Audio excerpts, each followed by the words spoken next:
we are pleased to let you know about a recent initiative that our journal established in order to address the excessive domination of the English language in accounting academia.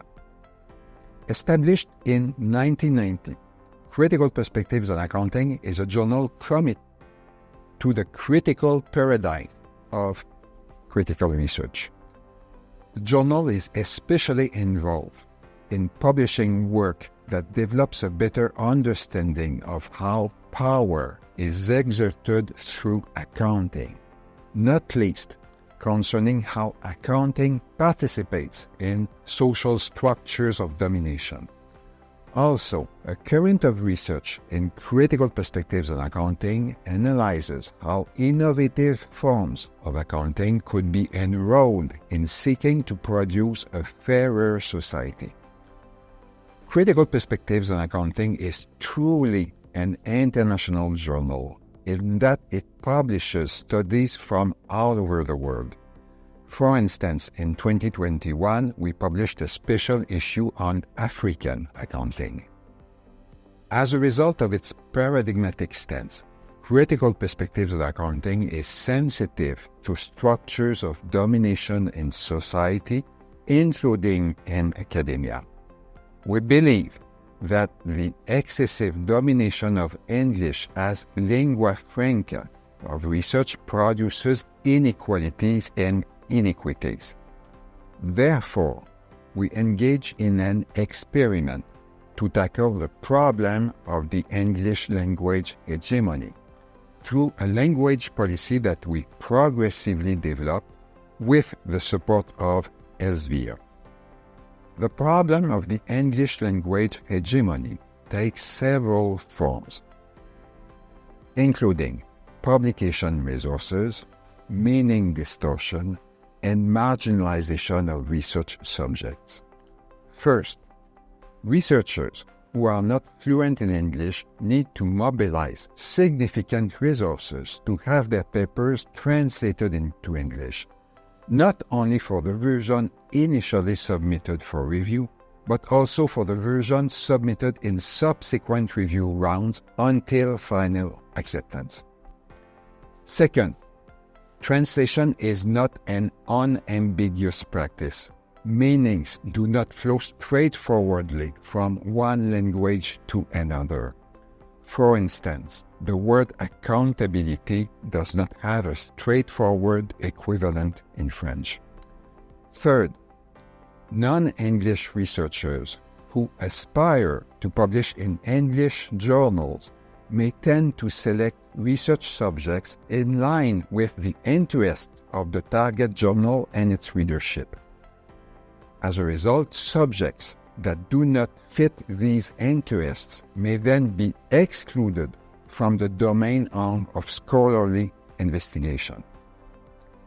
At this point, we may conclude that it is through her first language that the researcher may innovate more easily, as a result of a greater degree of comfort in following her intuitions.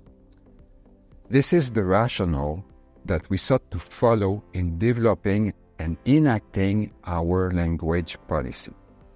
In June 2020, we unveiled a new language policy which initially applied to French, given that French is my first language and another co-editor of our journal is fluent in French.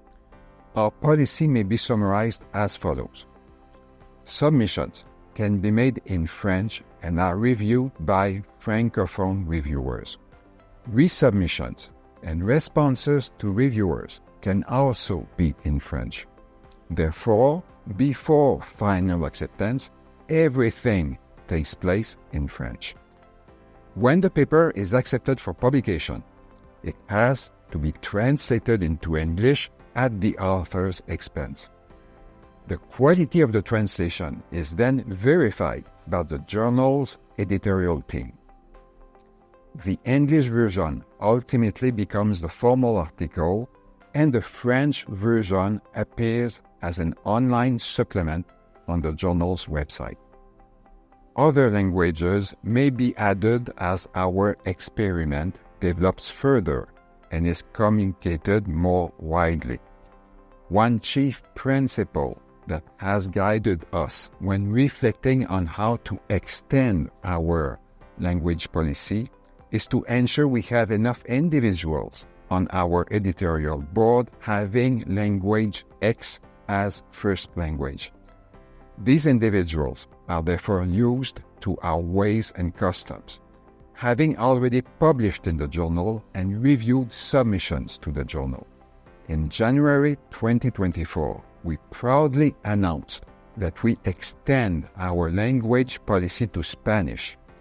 We appointed 3 associate editors in this respect, one of their chief roles being to stimulate Spanish-speaking submissions and taking care of them once they are submitted to the journal. Also, a special issue initiative entitled Critical Perspectives Accounting in Italian is currently undergoing as we seek to determine if there is sufficient interest in the Italian accounting research community to have our policy extended to the Italian language. We feel that our developing language policy provides a sense of distinction to our journal, consistent with our epistemological commitment toward research diversity. As of April 2024, we have published 8 articles with an English and a French version, and 3 articles with an English and a Spanish version. Every time we speak publicly of our language policy, we see the audience's eyes widened, and we have often received feedback such as, "This is such a good idea." Our language policy is evolving, as we will seek to adapt it and improve it over the years. For now, we are very proud to have made a tangible gesture toward a research community that is a little more fair, linguistically speaking. Merci, muchas gracias, grazie mille, thank you.